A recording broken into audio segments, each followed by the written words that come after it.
Good afternoon, Kalispell. I hope everybody had a fantastic weekend. So today we're going to be talking about one of the hot topics in the health world, which is intermittent fasting. So in order to answer that, we have to answer what exactly intermittent fasting is. So it's an eating pattern that cycles between eating and not eating. It doesn't really specify what sorts or types of foods you should eat, but rather the time frame that you should eat them during. So there's a few common methods. There's ones that involve 16-hour fasts, and there's ones that involve 24-hour fasts, and you do those generally twice a week. So now for the different methods.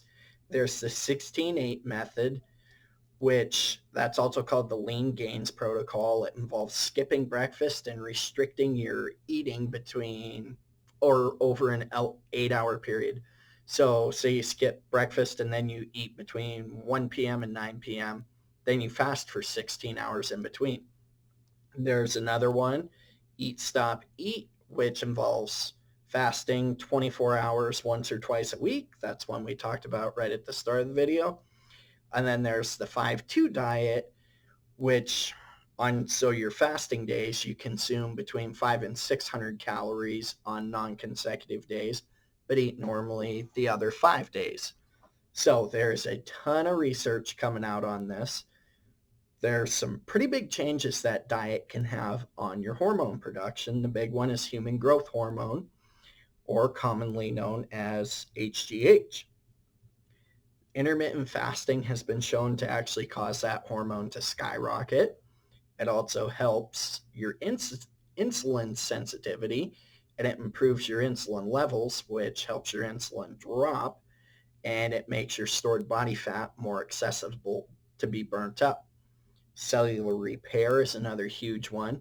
So when you're in a fasting state, your cells initiate the cellular repair processes, and this includes autophagy, where your body will actually send out these specific type of cells, and they'll go out and digest and remove the old dysfunctional proteins that build up inside the cells. And gene function's another huge one, which is pretty cool. And then you get into this whole world of epigenetics and things like that. It's a powerful tool for weight loss. It's pretty awesome. It also helps reduce inflammation, which is a key driver of chronic disease, can help improve your heart health by reducing the bad cholesterol, which are called LDLs or low density lipoproteins. Pretty good. Another thing it helps with the heart is reducing your triglycerides in your bloodstream, inflammatory markers, the blood sugar, which we already talked about, and insulin resistance. Studies done in animals have helped shown that it helps prevent cancer. Now, brain health, here's a pretty cool one. It actually helps increase brain hormone BDNF, and it may help aid in the growing of new nerve cells. Pretty wicked awesome, especially in the Alzheimer's world. Now, here's a cool one.